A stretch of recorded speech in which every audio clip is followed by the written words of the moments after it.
कांग्रेस के पास चुनाव में खर्च करने के लिए नहीं बचे हैं पैसे। कांग्रेस अध्यक्ष ने इसकी जानकारी दी। कांग्रेस अध्यक्ष मल्लिकार्जुन खड़गे ने कहा कि पार्टी इस समय पैसों की भारी कमी से जूझ रही है। कांग्रेस ने जिन बैंक खातों में डोनेशन से मिला पैसा रखा था, भाजपा सरकार ने उन अकाउंट को पूरी तरीके से फ्रीज कर दिया है। यह हमारी पार्टी का पैसा था जो आम लोगों ने चंदे के रूप में दिया था। अब हमारे पास खर्च करने के लिए पैसे बचे ही नहीं हैं। कांग्रेस अध्यक्ष मल्लिकार्जुन खड़गे ने आगे कहा, हमारी पार्टी के 4 बैंक अकाउंट बंद कर दिए गए हैं।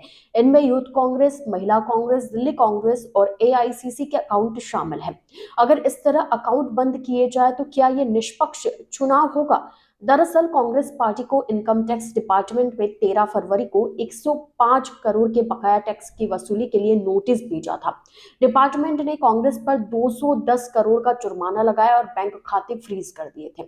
इनकम टैक्स की कार्रवाई के खिलाफ कांग्रेस नेता और वकील विवेक तनखा ने दिल्ली हाईकोर्ट में याचिका लगाई। कोर्ट ने कांग्रेस के बैंक खातों पर आईटी एक्शन को रोकने की याचिका पूरी तरीके से खारिज कर दी। जस्टिस यशवंत वर्मा और जस्टिस पुष्पेंद्र कुमार कौरव की बेंच ने सुनवाई करते हुए कहा कि इनकम टैक्स अपीलेट ट्रिब्यूनल के फैसले को छोड़ने की कोई वजह दिखाई नहीं दे रही है।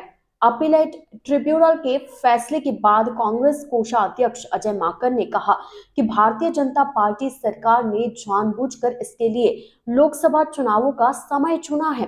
कांग्रेस के फंड को रोकना लोकतंत्र पर हमला है, क्योंकि यह चुनावों से ठीक पहले आया है। ऐसी हालत में कोई निष्पक्ष चुनाव की उम्मीद कैसे कर सकता है, जब आयकर अधिकारियों ने कांग्रेस पार्टी के खातों से 270 करोड़ रुपए का अमाउंट जब्त कर लिया है। कांग्रेस कानूनी सेल हेड विवेक तनखा ने कहा कि पार्टियां और चुनाव आते जाते रहेंगे, लेकिन राजस्व सरकार का एक विभाग है। भारत को कानून के अनुसार चलना होगा। अगर केवल एक ही पार्टी होगी तो लोकतंत्र बचेगा ही कैसे? अगर रोक नहीं लगाई तो चुनाव से पहले पार्टी वित्तीय संकट में होगी।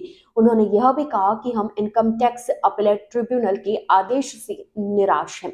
तनखा बोले, उन्होंने 20% जुर्माने के भुगतान पर राहत देने में अपनी पिछली परंपरा का पालन नहीं किया है, और वह भी राष्ट्रीय पार्टी को जो लोकसभा चुनाव लड़ने वाली है। कांग्रेस ने पहले आयकर अधिकारियों के फैसले को कर आतंकवाद बताया था, जो आम चुनाव से पहले केवल प्रमुख विपक्षी दल के फंड को कमजोर करने के लिए किया गया था। कांग्रेस ने यह भी आरोप लगाया कि आयकर विभाग ने उसके बैंक खातों से 65 करोड़ रुपए निकाल लिए हैं, जो कि लोकतंत्र की हत्या के जैसा है। कांग्रेस ने केंद्र सरकार पर और एजेंसियों पर तरह तरह के आरोप लगाए हैं। इसको लेकर आप क्या सोचते हैं? आप भी अपनी राय जरूर बताएं।